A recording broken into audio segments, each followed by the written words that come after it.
Compounds. Transition elements की ये behave के फॉर्म कॉम्प्लेक्स कंपाउंड। और कॉम्प्लेक्स कंपाउंड क्या होते हैं, तो हमने यहाँ डेफिनेशन लिखी है कि दो compounds in which central metal atom or ion surrounded by ligands. ऐसे कंपाउंड जिसमें सेंट्रल मेटल एटम या आयन के सराउंडिंग में लिगेंड्स आए तो उन कंपाउंड्स को हम क्या बोलते हैं, कॉम्प्लेक्स कंपाउंड। और ये complex compound mostly formed by the transition element. तो ट्रांजिशन एलिमेंट्स की एबिलिटी है वो कंपाउंड बनाता है, दैट इज कॉल्ड कॉम्प्लेक्स। अभी ट्रांजिशन एलिमेंट क्यों ये कॉम्प्लेक्स कंपाउंड बनाता है, तो उसका रीजन है due to small size of ion. एक तो आयंस की साइज, इनके आयंस जो होते हैं उनकी साइज स्मॉल होती है, और उसके साथ साथ इनके पास वेकेंट डी ऑर्बिटल है, तो they are also vacant d orbital.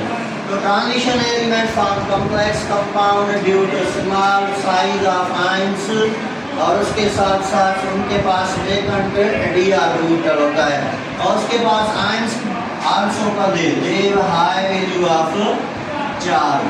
तो complex compound contain two thing, one is the central metal atom. अभी सेंट्रल मेटल एटम जो है हमारे पास ट्रांजिशन एलिमेंट्स में कंपाउंड बनाते हुए एक सेंट्रल मेटल एटम। ये जो सेंट्रल मेटल एटम है that must be a transition element. Central metal atom हमारे पास हमेशा बनता है ट्रांजिशन एलिमेंट। और दूसरा, अभी ये ट्रांजिशन मेटल है या ट्रांजिशन एलिमेंट है, ये this is central metal atom. अब ये जो ट्रांजिशन एलिमेंट है इसका काम क्या होता है, ये एक्सेप्ट करता है electron pair, accept electron pair. जब ये transition element electron pair accept करते हैं क्योंकि इनके पास वेकेंट डी ऑर्बिटल है, तो जब ये कोई भी सबस्टेंस इलेक्ट्रॉन पेयर एक्सेप्ट करे तो अकॉर्डिंग टू लेविस उसको हम लेविस बेस भी बोलते हैं। तो transition elements are also known as electron pair acceptor और लेविस बेस। और कॉम्प्लेक्स कंपाउंड में दूसरी चीज होती है लिगेंड्स।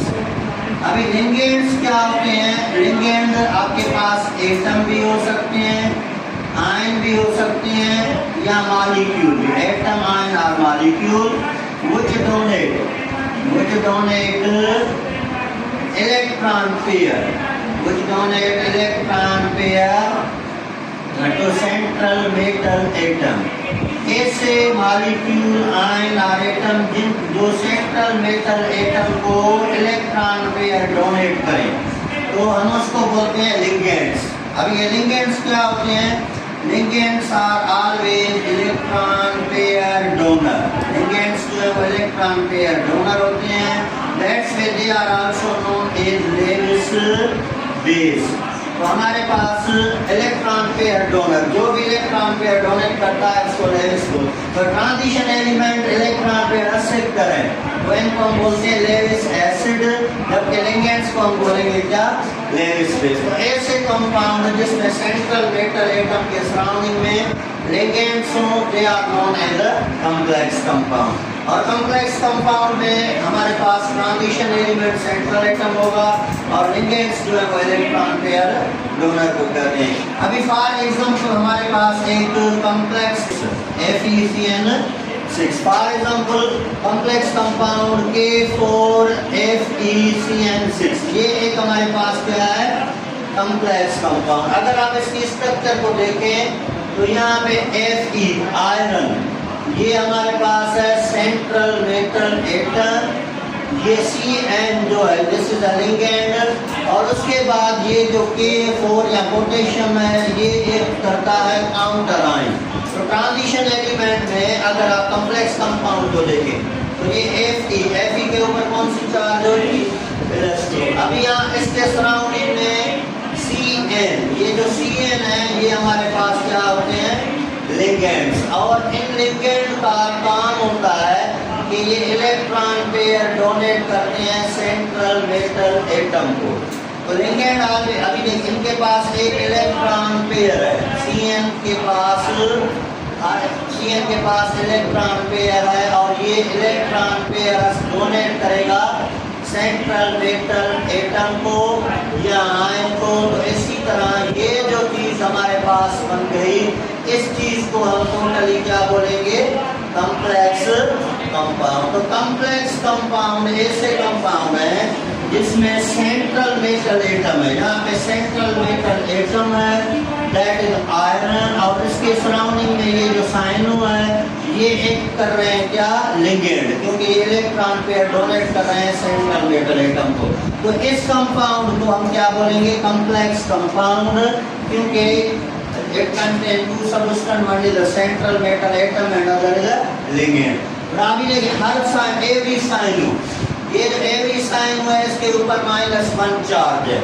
तो एवरी साइनो के पास कितना चार्ज है, -1। तो टोटल माइनस के कितने हो गए, -1 तो टोटल माइनस के कितने हो गए, 6, और प्लस के कितने हैं, 2। तो माइनस के 6 प्लस के 2, तो यहाँ पे हमारे पास इस कॉम्प्लेक्स के ऊपर कितना चार्ज आएगा, -4।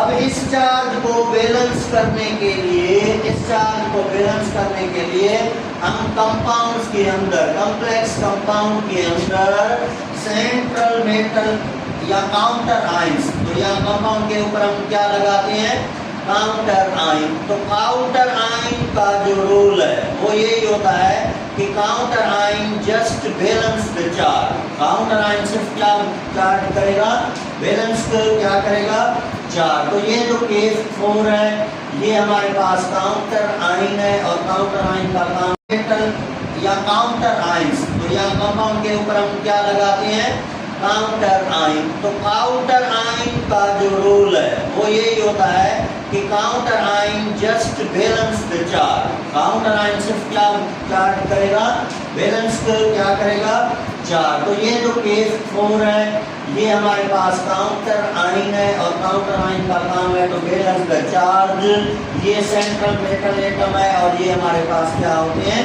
लिगेंड्स। अभी ये जो लिगेंड है ये इलेक्ट्रॉन पेयर डोनेट करते हैं किसको, सेंट्रल मेटल एटम को।